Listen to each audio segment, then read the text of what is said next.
नमस्कार बच्चों, स्वागत है आप सभी का। कल हम लोग देख रहे थे पूर्णांक संख्याओं से संबंधित गुणा करना। आज हम लोग देखने वाले हैं पूर्णांक संख्याओं से ही संबंधित भाग करना। तो आपके प्रश्नावली 1 का तीसरा प्रश्न भाग से संबंधित प्रश्नों को दिया गया है, तो हम लोग उन्हीं प्रश्नों को हल करने वाले हैं।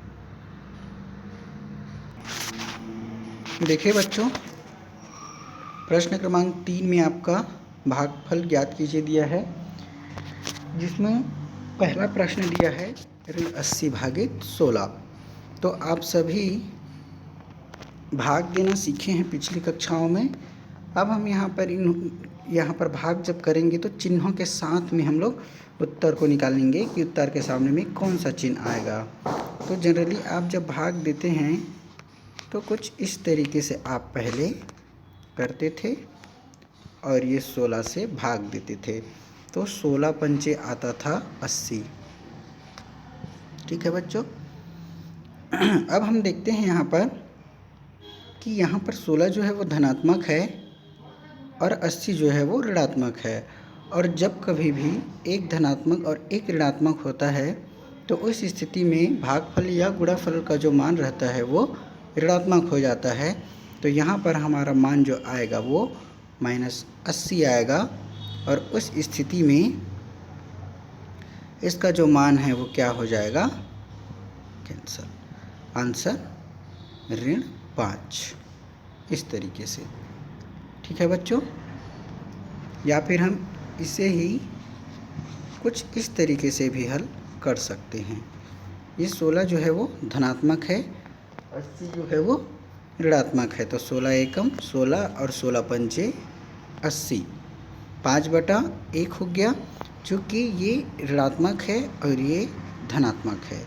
और जब कभी भी किसी संख्या के बटे में 1 आ जाता है और यदि वो संख्या धनात्मक है 1 जो है वो, तब उसी संख्या को हम लोग जस का तस लिख देते हैं और 1 को हटा देते हैं। कहने का मतलब यहाँ पर आपका आंसर ऋण 5 हो जाएगा, क्योंकि अगर हम देखेंगे तो 5 ऋणात्मक है और 1 धनात्मक है, और उस स्थिति में एक धनात्मक और एक ऋणात्मक का भागफल सदैव ही ऋणात्मक होता है। तो इस स्थिति में इसका आंसर ऋण 5 होगा। अगले क्रम में हम प्रश्न क्रमांक 5 की बात करते हैं, जिसमें ऋण 256 भागित 16 लिखा है। तो ऋण 256 भागित 16, जैसे पहले सवाल है बिल्कुल वैसा ही सेम ये भी बनने वाला है। यहाँ पर भी 16 के सामने में कुछ नहीं है, मतलब ये प्लस है। अब यदि हम भाग देते हैं तो 16 एकम 16 और 16 एकम 16, यहाँ पर 25 में 16 जाएगा तो बचेगा 9 और ये हो जाएगा 96 और 16 छक्के 96। तो इसका आंसर आ जाएगा ऋण 16/1। कहने का मतलब अब हम 1 को हटा सकते हैं और 1 धनात्मक है और ऋण 16 ऋणात्मक है, इसीलिए इसका आंसर ऋणात्मक होगा और आंसर जाएगा ऋण 16। ठीक है बच्चों। अब बाकी के 8 सवाल जो हैं उन सभी सवालों को आप बनाकर देखेंगे और समझ न आए तो आप पूछेंगे। प्रश्न क्रमांक 7 को आप यदि देख रहे होंगे तो उसमें लिखा है 0 भागित ऋण 18। इसका मतलब है कि अंश में 0 है और हर में ऋण 18 है। यदि किसी भी भिन्न का अंश 0 हो जाता है और हर चाहे कुछ भी हो, तो उस स्थिति में पूरा का पूरा मान जो है वो 0 हो जाता है। आप भिन्नों के बारे में पिछली कक्षाओं में पढ़े हैं। मैं भिन्न के बारे में आपको एक और बता दूं कि भिन्न क्या होता है। यदि कोई पूछे आपसे तो भिन्न का सिंपल सा मतलब ये होता है, जैसे भिन्न की मैं बात करूं तो भिन्न को जनरली P/Q के रूप में लिखते हैं, जहां पर दोनों धनात्मक पूर्णांक होता है और Q का जो मान है वो 0 के बराबर नहीं होना चाहिए, ये इसके लिए शर्त है। कहने का मतलब यदि मैं 2/4 लिखता हूँ तो ये एक पूर्णांक है, लेकिन भिन्न है, लेकिन अगर मैं कहूँ कि 2/0 तो ये भिन्न में नहीं गिना जाएगा। ठीक है, और इसको P/Q को हम लोग एक और लिखते हैं, क्या कहते हैं, अंश और हर के रूप में, अंश और बटे हर। अगली क्लास में मैं भिन्न के बारे में आपको डिटेल से समझाऊंगा। अभी आप केवल ये जानिए कि कभी भी यदि अंश का मान 0 हो जाता है और उसके पश्चात हर में चाहे कुछ भी मान लिखे, 1 से लेके 2, 4, 6, 8 कुछ भी लिखे, यदि उसका मान अंश वाला मान 0 है तो पूरा का पूरा मान 0 हो जाता है। ठीक है बच्चों, अब अगले क्रम में हम लोग देखने जा रहे हैं प्रश्न क्रमांक 4। निम्न में से प्रत्येक रिक्त स्थान में इस चिन्ह को लगाइए जिससे कथन सत्य होकर के दिया है। अब आपको चिन्हों का उपयोग करना है कि कौन सा चिन्ह हम लोग इसमें यूज़ करेंगे ताकि जो दिया गया खाली स्थान है, बिल्कुल जैसे हम लोग पहला प्रश्न बनाए थे सेम वैसे ही है।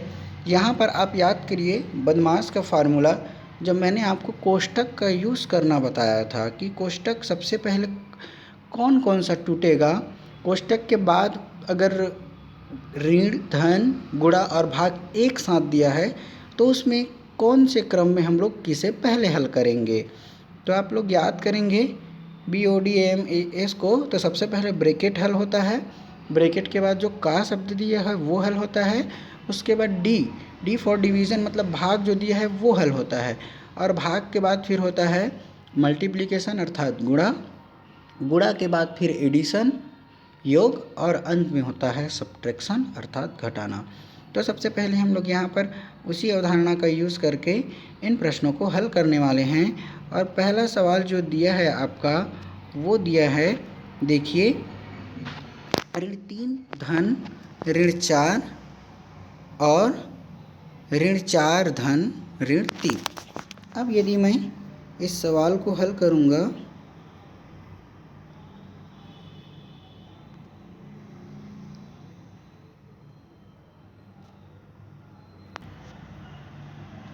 तो सवाल में देखिए बच्चों,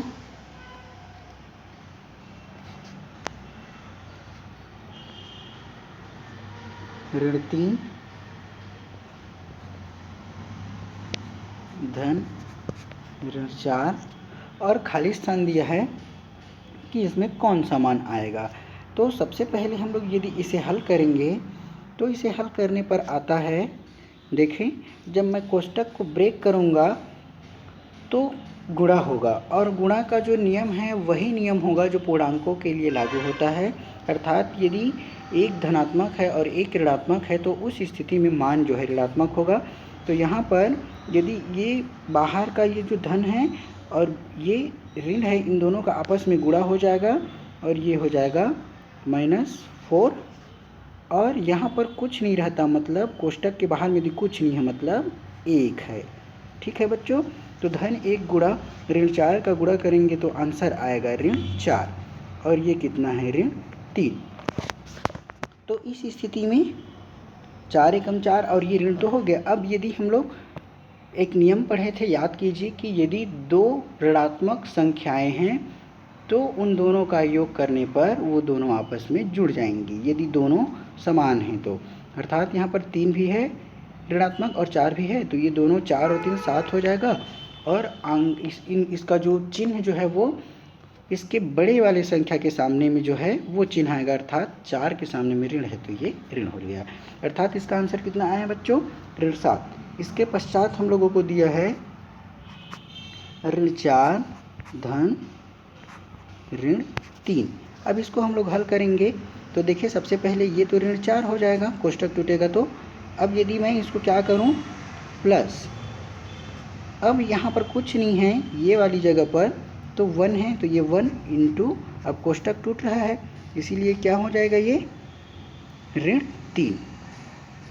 इस तरीके से तो ऋण 3, तो ये ऋण 3 का गुणा 1 से करोगे, धन 1 से, तो ये ऋण 3 हो जाएगा और ये ऋण 4, और दोनों फिर आपस में जुड़ जाएंगे क्योंकि दोनों का जो चिन्ह है वो एक ही समान है, अर्थात ऋण ऋण है और 4 और 3 7 हो जाएगा। और इस स्थिति में बड़ी संख्या क्या है, 4 है और 4 के सामने में ऋण लगा, इसलिए आंसर में ऋण आएगा। अब देखते हैं बच्चों, दोनों पक्षों में हम लोगों का आंसर कितना है, ऋण 7 और ऋण 7। इसका मतलब खाली स्थान में कौन सा चिन्ह आएगा, बराबर का। तो कुछ इस तरीके से आपका ये वाला प्रश्न हल होगा। अब यदि मैं अगले प्रश्न की बात करूं, प्रश्न क्रमांक 4 की यदि मैं बात करता हूं, प्रश्न क्रमांक 4 क्या बोलता है कि यदि ऋण 10 भागित